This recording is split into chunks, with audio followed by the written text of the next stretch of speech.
business with a servant's heart. Welcome to the podcast. Inspiration, motivation takes. Listen to the pod. Welcome to Doing Business with a Servant's Heart. I'm your host, Steve Ramona.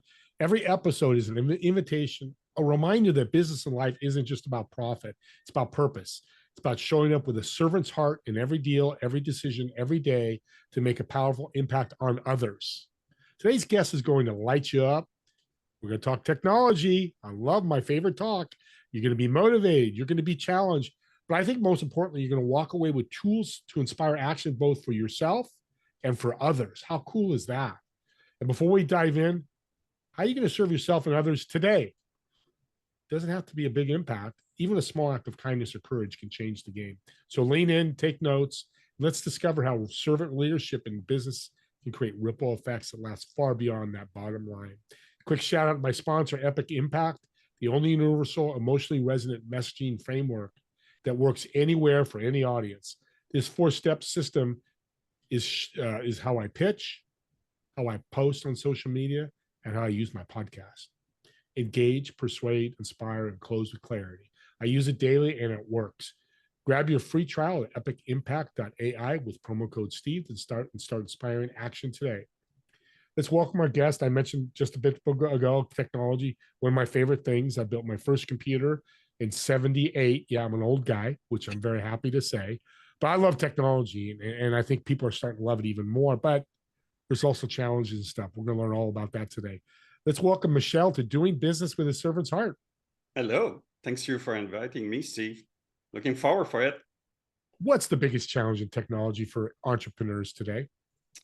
I think the challenge in one way, and I'm helping and investing in startup, is I think the danger is you get so much into an MVP, which is essentially a minimum viable product.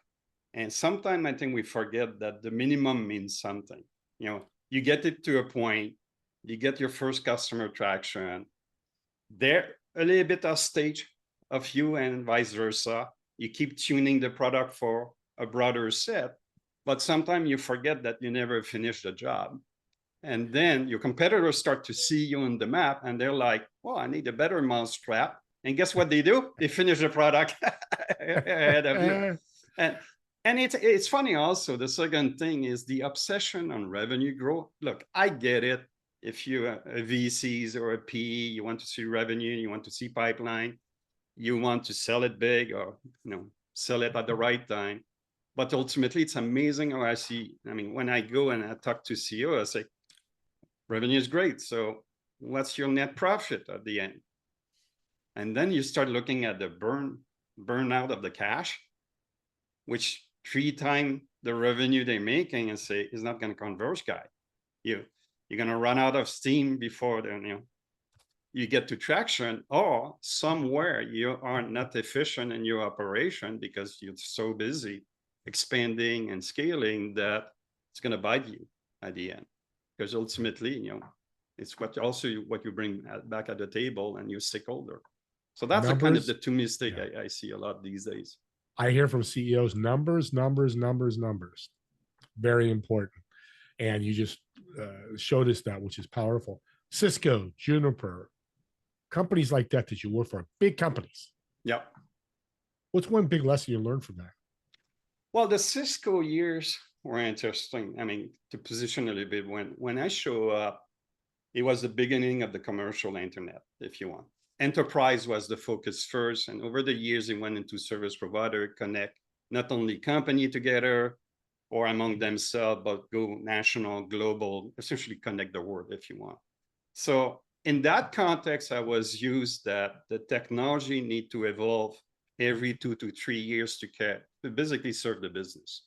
So I was used to have, let's say, a strategic direction that say, I don't know, internet. One day it will carry voice over IP.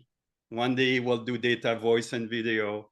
One day it will do Internet of Things. So I wasn't scared in those years to think about things need to evolve. You cannot just do the mousetrap and leave it like that for 20 years and think that it doesn't need to change.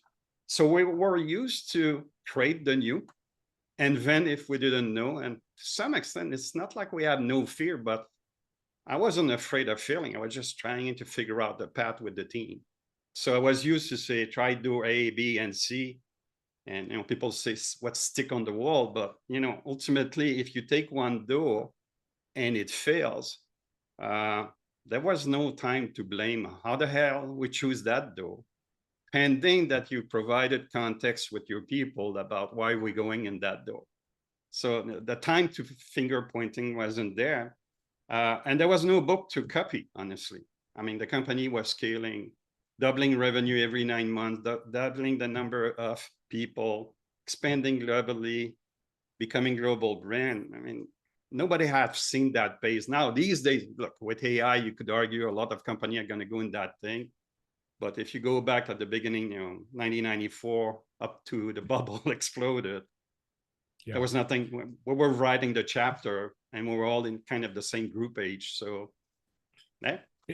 change with technology, you got to learn that lesson, whether an entrepreneur or a business owner, because it's changing. You got to stay up with it. You're not totally like you, but you got to know it's changing. If you're a SaaS company, if you're not changing, I mean, I think one of the apps I have is 10 versions this year.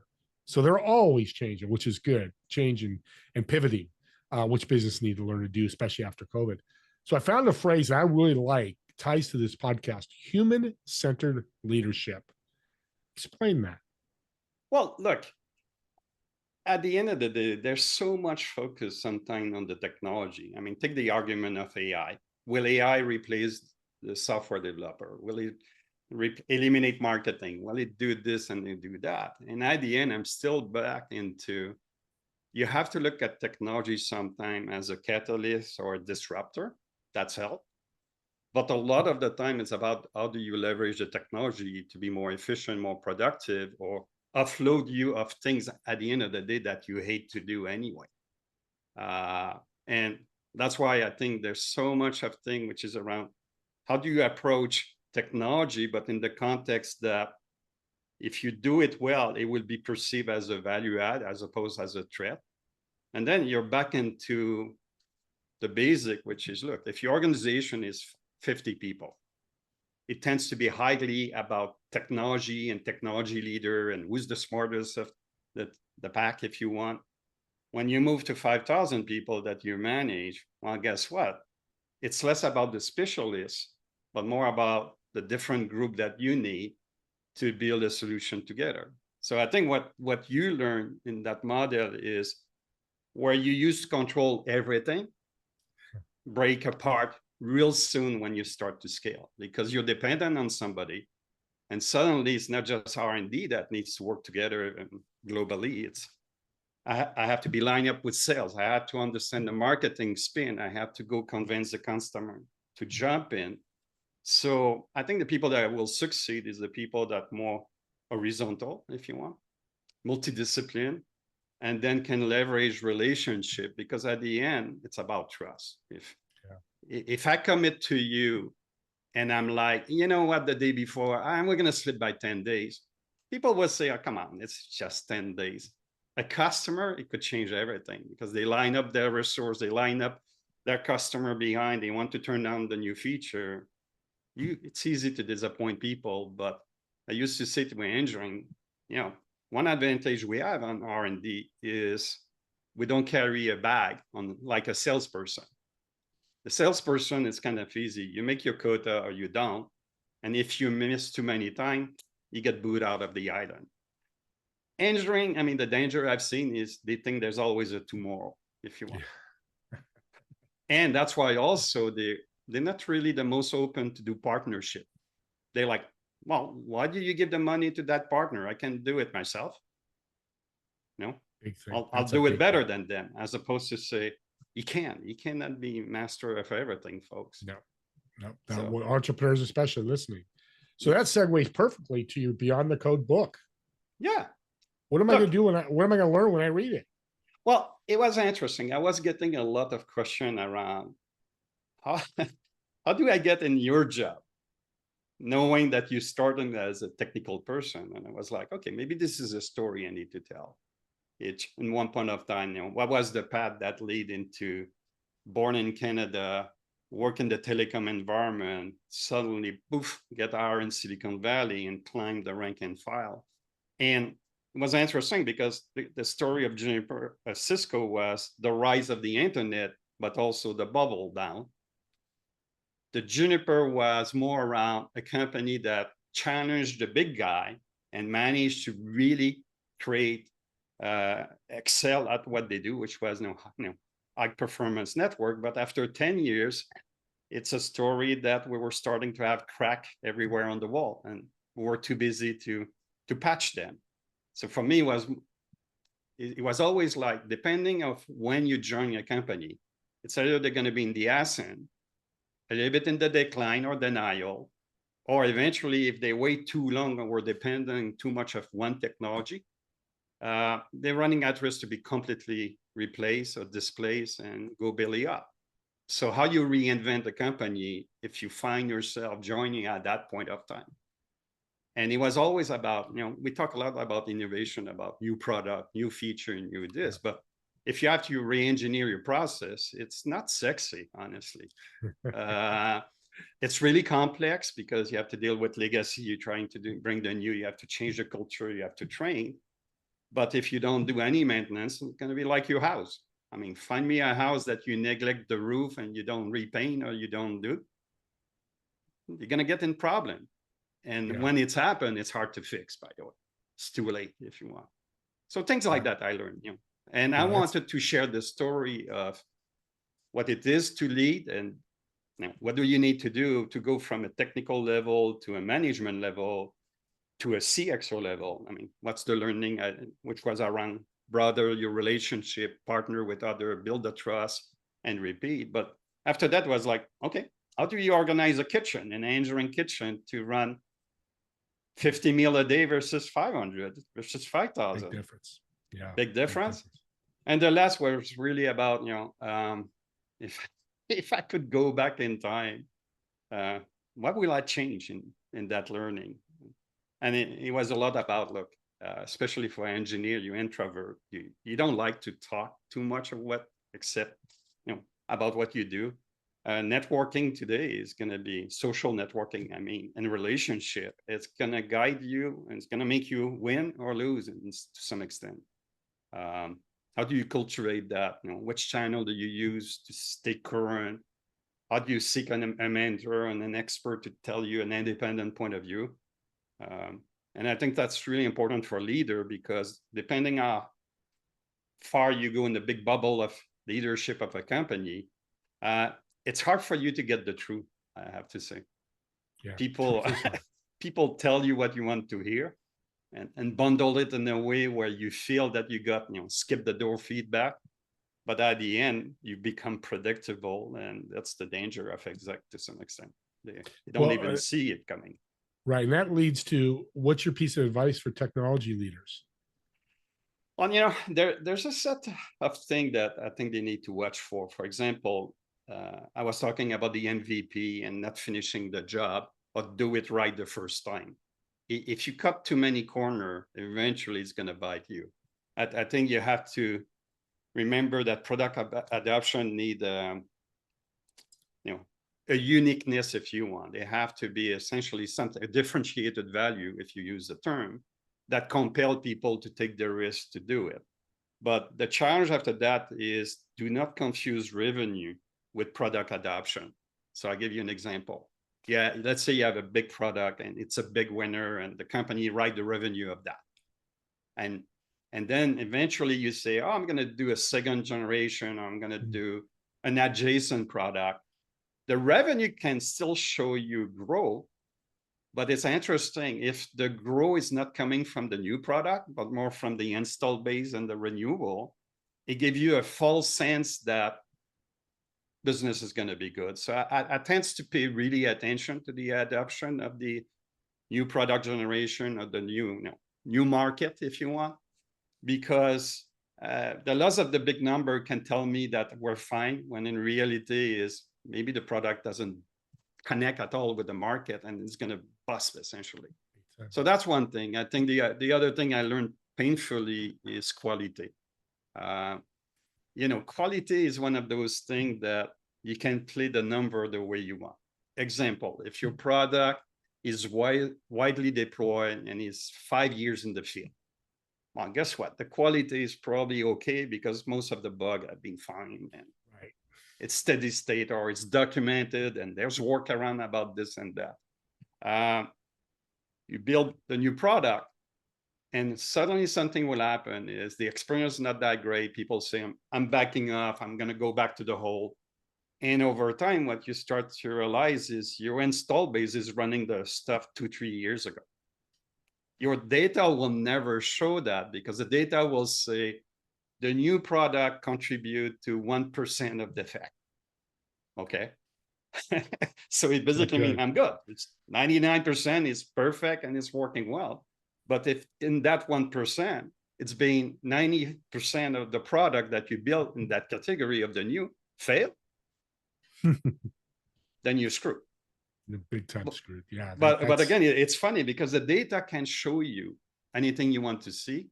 And that's why I think the big challenge for the exec is go broader, use data, be inquisitive, and don't drink your own Kool-Aid on those things. And listen, like you said earlier, Listen to the customer. They will tell you, by the way, if the product is not good. Especially if you ask. Don't be afraid to ask and get that critique, because that's so important in technology that I've heard. We're coming to the end here. You did a TEDx talk. Always like to ask my guest, how'd you get into it and how'd you feel about doing it? In the book or in the business? TEDx talk. Well, what you talked about and just the experience, the journey. Well, like I said, I think I wanted to share a story, and it came out of a discussion with my kids. My kids are what are they now? New generation Z, and if not the new millennium. And one point of time, they start to say, "Dad, you had it easy when you started. You know, the internet wasn't invented. There was job for everybody. The valuation was crazy. You could do this and that." And it kind of ticked me off to say, nothing is granted. Nothing will be given to you. You're gonna have to learn to fight for your idea and persevere and make it happen and have a discipline. You cannot just go surfing over the weekend whenever you want. And so I wanted to say there's ways to get there, but it's largely about your tolerance to risk and your ability to find people better than you that can carry the journey. And I say, if you don't learn how to do it, stop listening to the one-off genius that invented this, or thinking that you can only do it in 10 hours and then it's going to hit mass market. And that was a little bit about that to say at the end, I do believe there is a set of guiding principle about running a business or about leading an engineering team, about renewing a company, or about, communicating good and bad news. I mean, crisis, for example. How many times people think that crisis is about just, here's a new plan. Well, engineers are not mushroom in a dark, humid place and they're going to basically swallow whatever you want to do. Is you have to provide context. You have to explain, how did we get there? What makes you think that this plan is going to work? And more important, why should I stick in that boat? I mean, if you can answer those questions and say, if we do, we're going to emerge as a stronger team, pending you can prove your point, then you can navigate a crisis. But you cannot just do that by Zoom. You're going to have to meet the people on the ground. You're going to have to explain to customer what's happening and not hide it from them. And if you have a bad news, please tell upfront what's happening. Because, how many times I've been told that you should have told me earlier. I would have built a plan B, as opposed to you thought you could fix it before we find out, or you figure out how to get out of it. There's things like that I will say, it's not in a book you're going to read these things. It's more like talk to people, share your experience, get the feedback, see where the industry is doing. Are you missing a trend or a disruption? And if you do, be upfront with your leadership to say, we need to do something before it bites us. That's the kind of thing I think we need to talk these days. Well, besides listening, questions are so important. You Yeah, say and just there's a say. limit to that chat GPT can answer for you Yeah, also. exactly. I mean, there's a place for it, and I would. That's the elephant in the room is the AI. Let's end with a real fun question. Oops. So I want to get to know you a little bit more. I want the audience to know you a little bit more. So I've reserved a restaurant. He lives in Orinda. We're actually fairly close, probably an hour, hour and a half away. And so a place in Orinda, you've got a table for four. You're going to sit in one of the chairs. We'll bring your wife too. So, but you got three empty chairs. Who's Michel going to invite, dead or alive, to get to know, to ask questions that you've really wanted to talk to? But I think the most important thing, what food would you order for the table? Okay. So it depends. If I walk in a place with the kids, my first thing is to look if they know somebody around. Is there a relationship in that restaurant that I not keep in touch, or they're next door? So what I learned is your surrounding, look around, people people that your kids know. And if you recognize them, invite them to join. And it's fun. It's fun. It's ad hoc, wasn't planned. It's do this. The second thing I will do is, I'm sure you've been this in the restaurant. Somebody famous show up.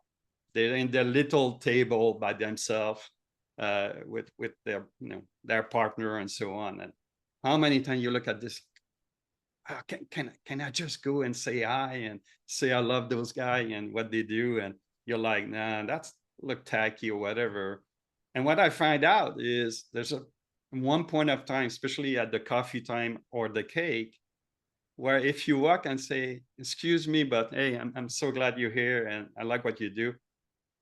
Most of the time they will appreciate that as opposed to just a selfie you want behind the Selfishness. door. Yeah. And the third thing, and on the food, it's interesting. Look, I'm from Canada. I'm French Canadian, so I do like French cuisine, to be honest.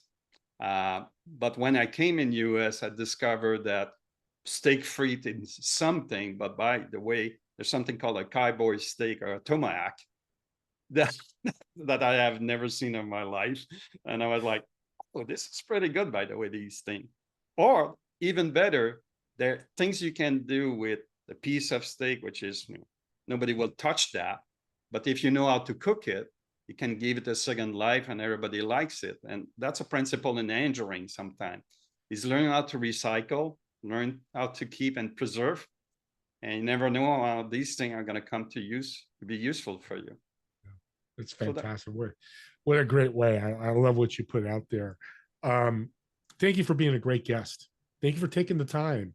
I know people listening might want to reach out to you, maybe to get the book or ask you questions. How can people find you? Well, if you go on LinkedIn on my profile, I have a website where, these days what I'm trying to do is consult with small company, give them guidance, or help somebody that's stalled in operation or the company is declining and this and that. So I'm interested to do fractional consulting if you want.